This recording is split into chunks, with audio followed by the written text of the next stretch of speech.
L'actualité du jour. La corruption dans la justice, c'est le sujet de Point de Vue et vous avez la parole. Le prétexte, c'est l'affaire Watsila. Nous vous donnons donc la parole. Parole aux auditeurs. L'actualité, qu'en pensez-vous? En ligne, Madame Soukena Ndaou Diallo. Bonjour, Madame. Bonjour. Vous êtes juriste, membre de l'Association des juristes sénégalaises. On repart de la corruption dans les milieux de la justice avec, cette affaire Watsila, des magistrats soupçonnés d'être, en tout cas, corrompus dans cette affaire. Qu'est-ce que vous en pensez, la corruption dans la magistrature ou dans la justice tout court? Bon, tout d'abord, je voudrais quand même m'arrêter un peu et revenir sur la définition de la corruption. Oui. Je crois que c'est important. On parle de corruption quand il y a utilisation abusive d'un pouvoir reçu par délégation à des fins privées. Et donc, sur le principe, la corruption, elle est à déplorer, quel que soit le secteur d'activité. Tout simplement parce qu'elle peut être un frein à la démocratie, elle peut être un frein à l'exercice des droits humains, elle peut être un frein au développement de manière générale. Et elle a des coûts, des incidences financières importantes. Et elle peut même impacter sur la vie, la santé de l'individu. Donc sur le principe, nous, en tant qu'AJS, nous ne pouvons que nous insurger contre la corruption de manière générale. Alors, comment faire face justement à ce phénomène ou ce fléau qui gangrène aussi, il faut le dire, la justice et différents secteurs de la vie? Voilà, comment y faire face? C'est par commencer par informer les gens sur leurs droits. Quand on sait ce à quoi on a droit, on a la possibilité d'exiger le plein exercice de ce droit. Quand on ne sait pas ce à quoi on a droit, c'est là où on peut être victime de la corruption. Je prends un exemple tout simple.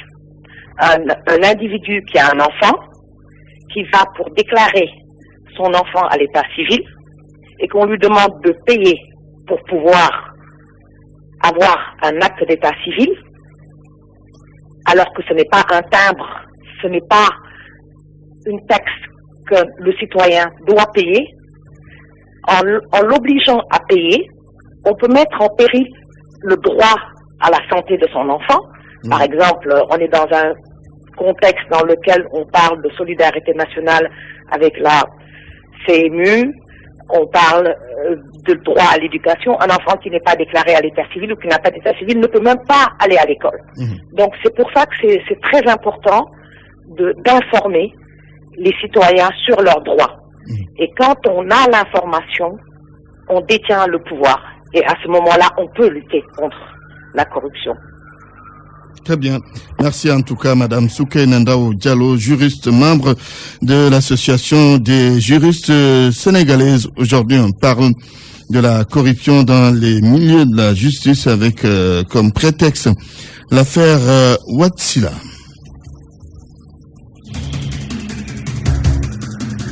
Nous avons en ligne Maître Massokhna Kane. Bonjour Maître. Oui, bonjour. Vous êtes avocat à la Cour, mais également président de SOS Consommateurs. Maître, qu'est-ce que vous pensez de la corruption dans les milieux de la justice? Oui, dans les milieux de la justice, vous savez, la corruption, c'est un phénomène mondial. C'est comme la faim, ça existe partout. Oui. Aussi bien dans les pays développés que dans les pays sous-développés.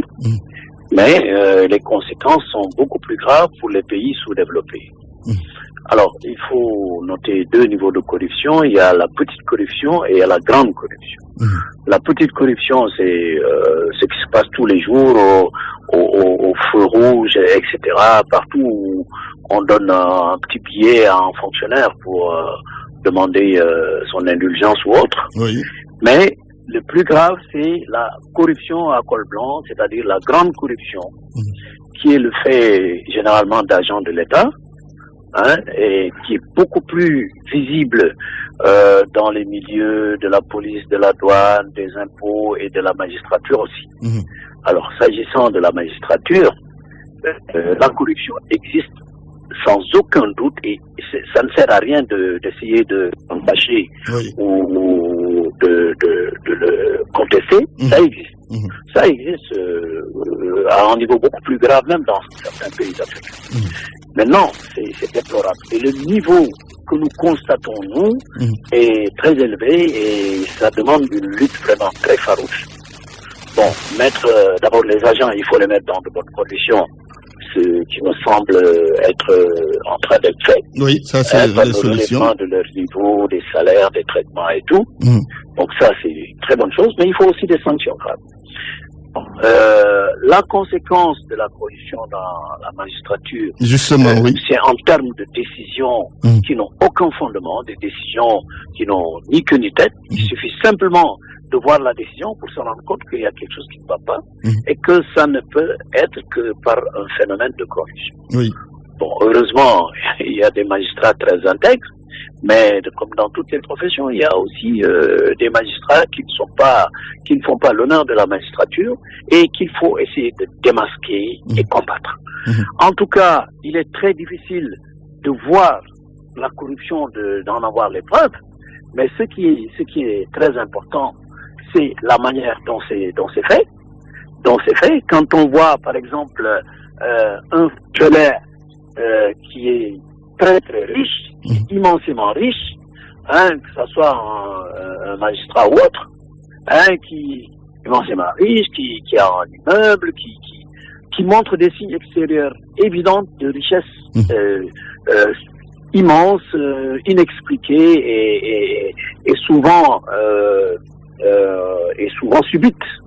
Donc il faut lutter contre la conséquence de cette corruption, c'est l'enrichissement illicite. Parce qu'au moment où la personne fait la corruption, on ne peut pas la prendre. Mais au moment où elle utilise l'argent, où elle essaie de blanchir l'argent, c'est là où on peut faire une lutte efficace et prendre les gens. Donc il faut développer la lutte contre l'enrichissement illicite. Ça, c'est un. Et nous, au niveau des associations de consommateurs, en tout cas au niveau des SOS, nous avions proposé, et les gens y travaillent, nous avons proposé la mise en place d'un observatoire sur le fonctionnement de la justice. Et les gens y réfléchissent pour que ça soit non pas une seule initiative des SOS, mais une initiative nationale, la société civile. Tout le monde est intéressé par ça et nous espérons pouvoir lancer bientôt la lutte contre, lancer l'observatoire sur le fonctionnement de la justice. Je crois que ce serait un moyen non négligeable de lutte contre la corruption et l'enrichissement illicite dans la magistrature. Oui. Et pour terminer, maître, l'affaire Watsila, je ne sais pas si vous avez suivi des magistrats soupçonnés de corruption. Qu'est-ce qui doit être fait à ce niveau? Il y avait une enquête qui avait déjà permis d'auditionner des magistrats. Je crois que là, à l'évidence, il y a un phénomène de corruption parce que d'abord les personnes qui avaient pris cette décision à l'époque, c'est des personnes qui étaient pratiquement convaincues de comportements inadmissibles. Et on avait même pris des sanctions sous forme de mutation, je ne sais quoi. Mais à l'évidence, ces personnes étaient impliquées dans des phénomènes de cette nature-là. Il y a eu des auditions, mais on ne sait pas quelles sont les sanctions qui ont été prises. Alors qu'on devait donner des sanctions exemplaires à l'époque. Et l'affaire Watsila en fait partie. Watsila en fait partie. Parce que c'est à ce moment-là qu'il s'est passé des choses impossibles à comprendre, où il y a des magistrats qu'on a fait signer qui n'étaient pas le siège, d'autres qui avaient refusé, on a signé à leur place. Bon, c'était à l'époque de Taïfou Diop, il s'est passé des choses tellement graves. Bon, que la Cour suprême maintenant valide ça, c'est exceptionnel et ça mérite quand même des enquêtes approfondies. Parce que, à l'évidence, dans cette affaire, il y a des sanctions à prendre. Merci en tout cas, Maître Mansour Nokan, avocat à la Cour, président de SOS Consommateurs. Un autre avocat en ligne, Maître Abatalib Gueye. Bonjour, Maître. Bonjour. Avocat à la Cour, député à l'Assemblée nationale. Maître, on parle aujourd'hui de la corruption dans les milieux de la justice. Quelle est votre opinion là-dessus, avec comme prétexte, bien entendu, l'affaire Watsila? Voilà, je vous remercie. C'est un problème récurrent dont on parle et ce n'est pas propre à la justice sénégalaise. Mais je pense d'abord qu'il faut voir tous les aspects. Parce qu'en fait, il y a des plaideurs qui ne croient pas au droit, qui viennent parce qu'ils croient au pouvoir de l'argent, qui donnent de l'argent. Mais à côté d'eux, il y a parfois des autorités même qui interviennent, même s'ils ne donnent pas de l'argent, qui interviennent au niveau des magistrats dans le sens favorable à leur protéger. Il y a le commun des mortels. Et très souvent, lorsque un dossier est entre les mains de la justice, on demande qui est le juge, qui est le procureur. Et parfois même, nous voyons beaucoup d'avocats, nous rencontrons au niveau de nos clients, certains qui vous disent que, écoutez, qui est le juge, vous dites que moi je ne connais pas encore le juge, mais qui manifestement vous disent que, et même s'ils ne donnent pas de l'argent, peut-être par personne interposée, ils sont allés voir. Donc, pour voir qu'en définitive, déjà, on ne peut pas parler de corrompus sans corrupteur. Or, cette corruption prend toutes ses formes où il y a une responsabilité collective.